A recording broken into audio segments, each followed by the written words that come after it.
Good morning students. आज हम लोग पढ़ेंगे वाक्य। वाक्य किसे कहते हैं, वाक्य कितने अंग होते हैं। जैसा कि हम जानते हैं कि वर्णों के मेल से शब्द बनता है और शब्दों के मेल से वाक्य बनता है। तो जैसे देखिए यहाँ पे एक यहाँ वर्ड में लिख रहे हैं, जैसे कमल एक शब्द है, 3 वर्णों से मिला हुआ है, कमल। इससे क्या पता चल रहा है कि एक फूल का पता चल रहा है कि कमल के फूल के बारे में बोला जा रहा है। एक और लिख लीजिए, किताब। किताब से पता चल रहा है कि कोई भी किताब का पता चल रहा है। इसमें भी 3 वर्ण लिखे हुए हैं। तो ये क्या है, सार्थक मेल है। सिर्फ मेल से नहीं, सार्थक मेल से, वर्णों के सार्थक मेल से क्या शब्द बनते हैं और शब्दों के सार्थक मेल से बनते हैं वाक्य। तो आज हम लोग को वाक्य पढ़ना है। वाक्य किसे कहते हैं और वाक्य के कितने अंग हैं। तो जैसे देखिए यहाँ पे हम लोग कॉमन लिख चुके हैं, 3 इसमें वर्ड मिला हुआ है। अब इसी को हम लिखते हैं, देखिए म क ल। ये भी एक शब्द है या नहीं है। तो ये क्या है, सार्थक शब्द नहीं है। ये क्या है, निरर्थक शब्द हो गया। ये हो गया निरर्थक शब्द। ये शब्द है लेकिन यहाँ निरर्थक शब्द है, सार्थक शब्द नहीं है। ये क्या हो गया, क्या निरर्थक शब्द हो गया बच्चों। जैसे किताब हम लिखे थे तो सार्थक शब्द हो गया। अब 3 वर्ण इसमें भी हैं, यहाँ पे देखिए इसमें भी 3 वर्ण मिले हुए हैं। बस एक ही चीज है, सेम वही वर्ण है। इसमें है, ता भी है और ब भी है। तो 3 वर्ण इसमें मिले हुए हैं, लेकिन ये क्या है, निरर्थक शब्द है। ये इसका कोई अर्थ नहीं है, लेकिन ये किताब से पता चलता है कि किसी किताब के बारे में बोला जा रहा है। यहाँ कमल से पता चल रहा है कि कमल के फूल के बारे में बोला जा रहा है। तो आप समझ गए कि सार्थक शब्द को ही क्या कहते हैं, शब्द कहते हैं, और शब्दों के सार्थक मेल को क्या कहते हैं, वाक्य कहते हैं।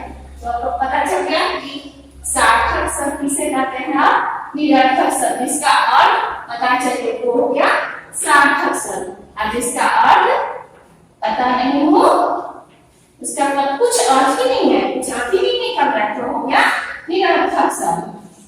अब आगे देखिए,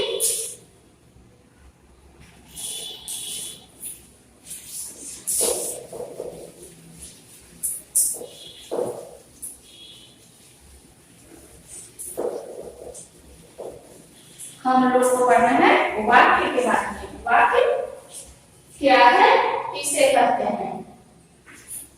तो ठीक उसी प्रकार मनुष्य एक विवेकशील प्राणी है। वह सोचने समझने वाला प्राणी है। मनुष्य अपने हृदय में उठ रहे भावों को व्यक्त करने के लिए वह सोच समझकर बोलता लिखता है। व्याकरण की दृष्टि से शुद्ध सोच समझकर बोलता और लिखता है, जबकि कम पढ़े लिखे लोग जैसे तैसे बोलते हैं। अब हम लोग एक उदाहरण और लीजिए। मान लिया मैं लिखूं कि मैं पटना जा रही हूं, पटना जा रही हूं। तो ये क्या हो गया,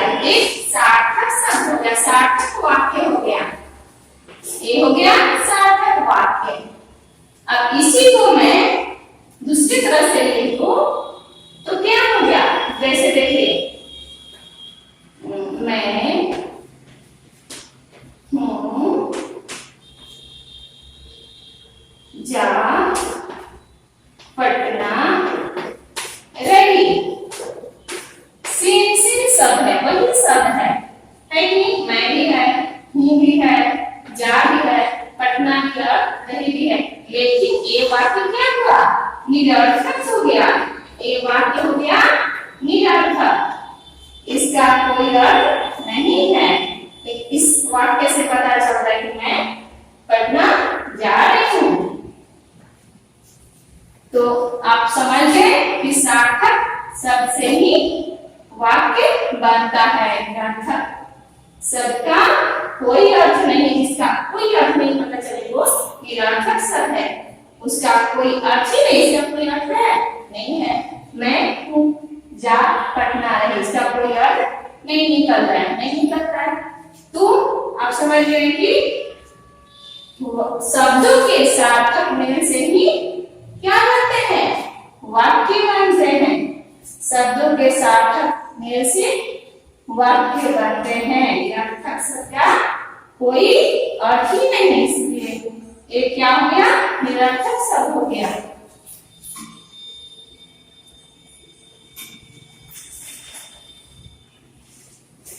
तो आप समझ गए बच्चों? तो व्याकरण की दृष्टि से क्या वाक्य में क्या क्या होना चाहिए? संज्ञा, क्रिया, वचन, लिंग सब होना चाहिए। एक वाक्य में क्या क्या होना चाहिए? जैसे कि वाक्य में शब्द का ठीक अर्थ हो,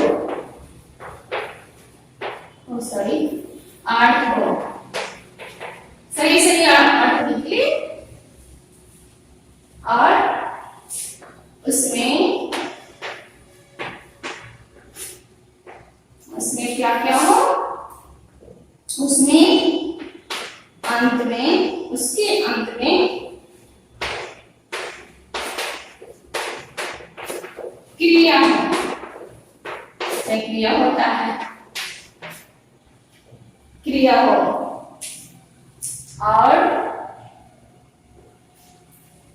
कर्ता कर्म के साथ, कर्ता कर्म के साथ लिंग, वचन का सही प्रयोग हो, सही प्रयोग हो।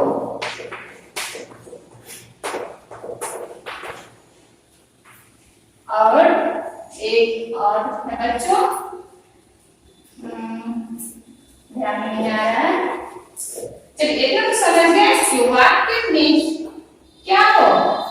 शब्द का ठीक अर्थ हो, उसमें उसके अंत में क्या? वाक्य के अंत में क्रिया होता है या क्रिया होना चाहिए।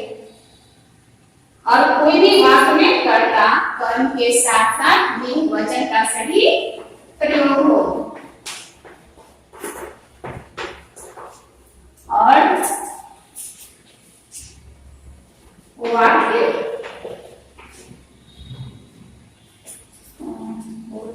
सॉरी बच्चों,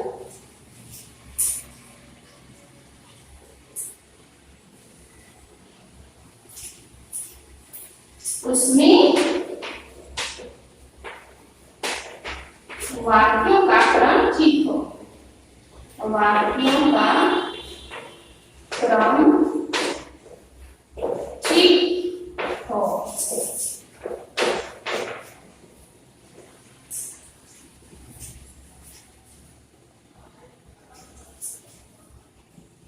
सॉरी बच्चों, उसमें शब्दों का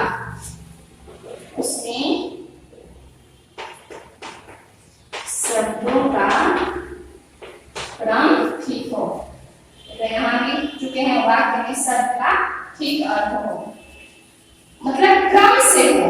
कैसे कैसे लिखे तो आप समझ गए कि वाक्य कैसे बनाएंगे। व्याकरण की दृष्टि से तो अपना सही समय जगह पे क्या होना चाहिए, जहां संज्ञा रहे, संज्ञा रहे, कर्ता रहे, कर्म रहे और वचन और क्रिया का सही सही प्रयोग हो। अब हम लोग देखिए वाक्य, वाक्य का परिभाषा देखिए कि वाक्य कहते किसे है। परिभाषा के जानिए कि वाक्य किसे कहते हैं, वाक्य किसे कहते हैं।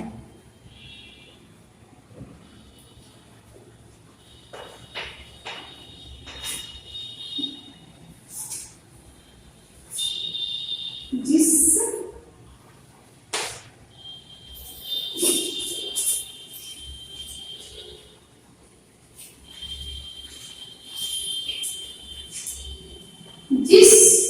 शब्द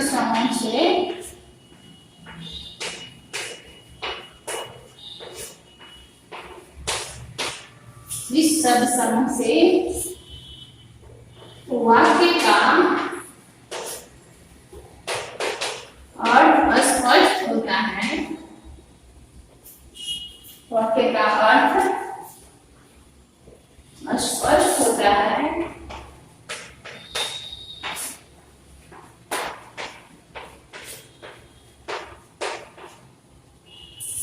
उसे वाक्य कहते हैं, वाक्य कहते हैं।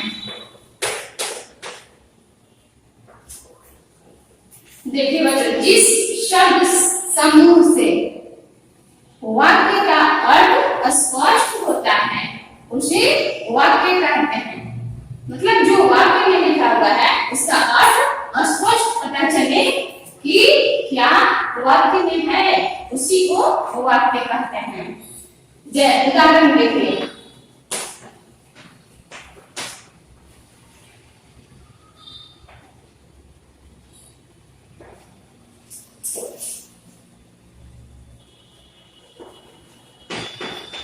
किसान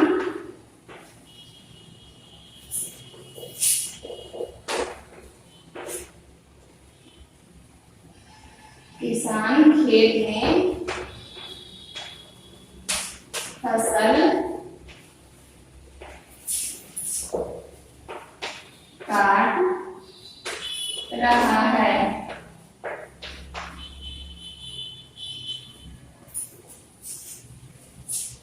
मम्मी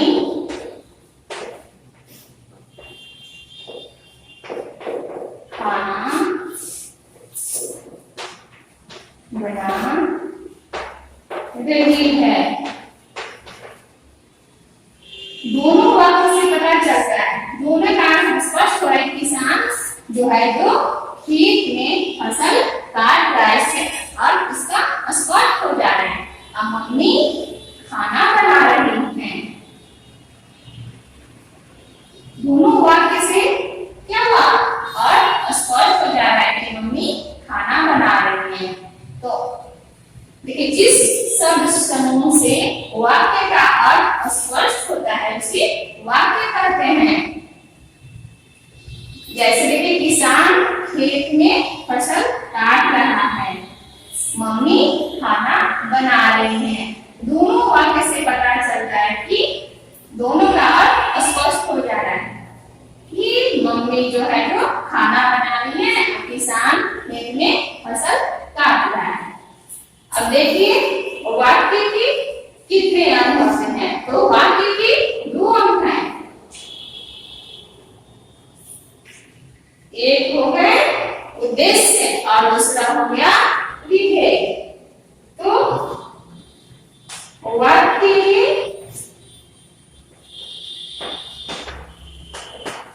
दो अंग हैं।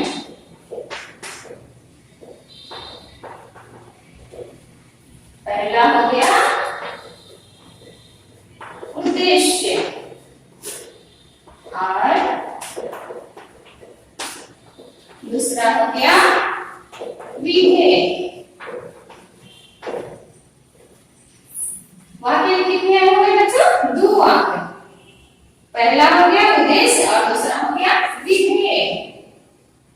तो उद्देश्य किसे कहते हैं और विधेय किसे कहते हैं, इसके बारे में जानिए कि उद्देश्य किसे कहते हैं और विधेय किसे कहते हैं।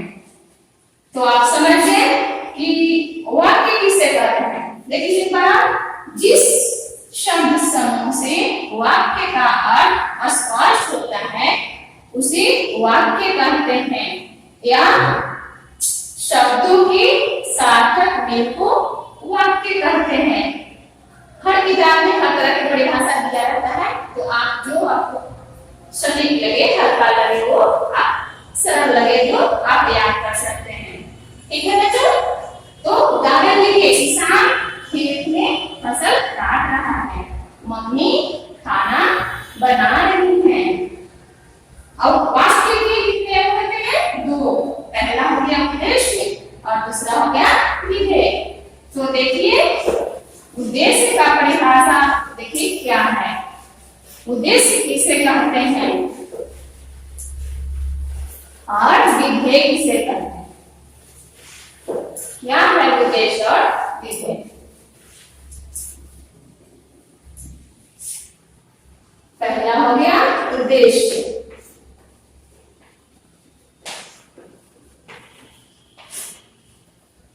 उद्देश्य किसे कहते हैं? तो परिभाषा देखिए बच्चों, पहले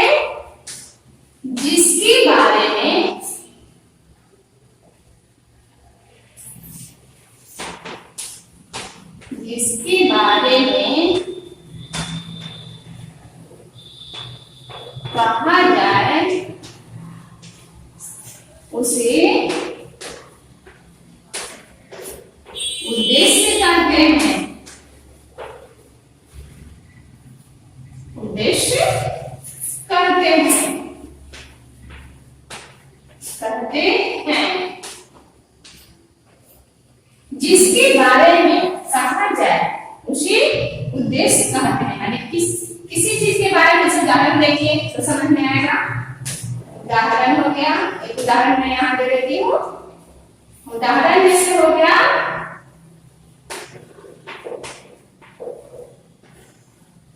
दशरथ पुत्र राम वन गए। देखिए क्या परिभाषा देखिए, जिसके बारे में कहा जाए उसे उद्देश्य कहते हैं। तो दशरथ पुत्र राम वन गए, किनके बारे में कहा जा रहा है? तो दशरथ पुत्र राम के बारे में कहा जा रहा है बच्चों। तो ये क्या हो गया? उद्देश्य हुआ ना, ये हो गया उद्देश्य। दशरथ पुत्र राम हो गया जो क्या हो गया? उद्देश्य हो गया। इस वाक्य में दशरथ पुत्र राम जो हो गया जो उद्देश्य हो गया। देखिए जिसके बारे में कहा जाए, तो दशरथ पुत्र राम के बारे में कहा जा रहा है कि राम जो है जो बन गए थे 14 वर्ष के लिए। तो आपको समझ में आ गया कि उद्देश्य किसे कहते हैं। तो जिसके बारे में कहा जाए उसे उद्देश्य कहते हैं। अब हो गया विधेय, दूसरा में हो गया विधेय। बच्चों विधेय देखिए, विधेय में क्या है?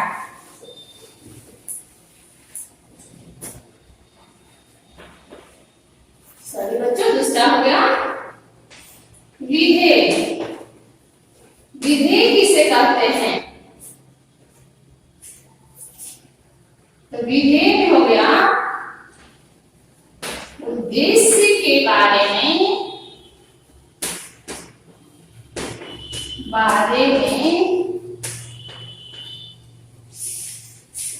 जो कुछ कहा जाए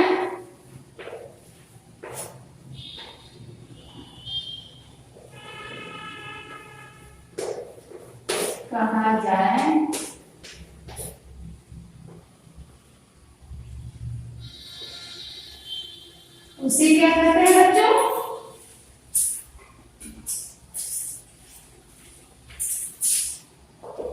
उसे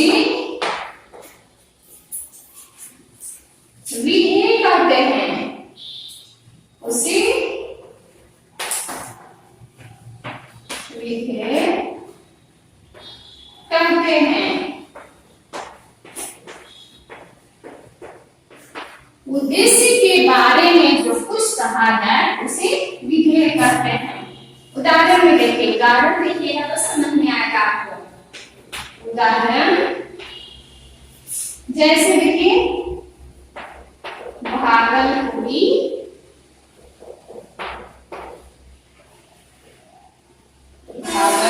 सिर्फ अच्छा माना जाता है। अच्छा माना जाता है। जैसे देखिए, उदाहरण में भागलपुरी सिल्क अच्छा माना जाता है। तो किसके बारे में कहा जा रहा है? उद्देश्य के बारे में जो कुछ कहा जा रहा है। तो भागलपुरी सिल्क क्या हो गया? यहाँ उद्देश्य हो गया। तो इसके बारे में, उद्देश्य के बारे में कहा जाए, जो कुछ कहा जाए, तो यहाँ क्या हो गया? अच्छा माना जाता है। उद्देश्य के बारे में जो कुछ कहा जाए उसे क्या कहते हैं? विधेय कहते हैं। तो यहाँ भागलपुरी सिल्क जो हो गया, इसी उद्देश्य के बारे में कहा जा रहा है ना, उद्देश्य के बारे में जो कुछ कहा जाए, तो ये हो गया उद्देश्य। भागलपुरी सिल्क हो गया उद्देश्य। अच्छा माना जाता है, क्या हो गया? विधेय हो गया। तो आप समझ गए कि उद्देश्य के बारे में जो कुछ कहा जाए उसे विधेय कहते हैं। उदाहरण में हो गया, भागलपुरी सिल्क अच्छा माना जाता है। तो भागलपुरी सिल्क के बारे में कहा जाता है कि अच्छा माना जाता है। तो ये उद्देश्य हो गया, ये हो गया विधेय। अच्छा माना जाता हो गया विधेय। तो आप समझ गए बच्चों कि वाक्य कैसे करते हैं और वाक्य के कितने अंग होते हैं।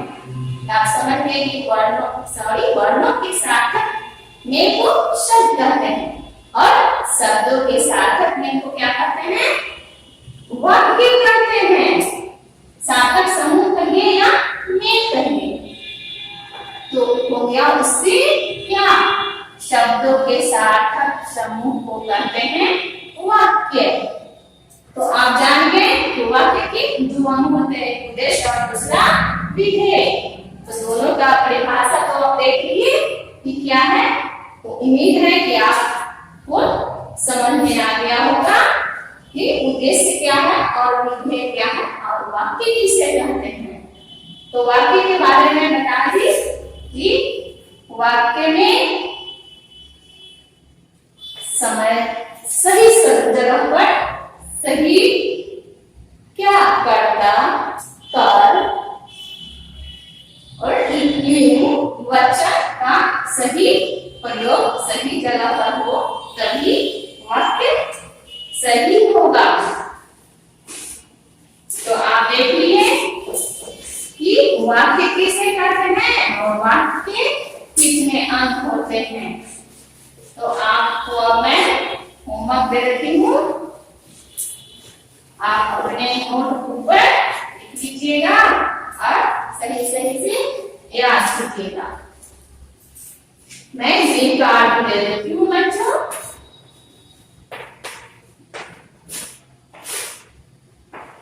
अभी आप पढ़े वाक्य। वाक्य किसे कहते हैं?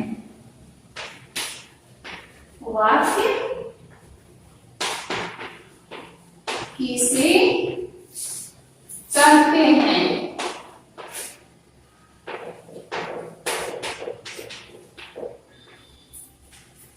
दूसरा हो गया वाक्य कितने अंग हैं? वाक्य के कितने अंग हैं?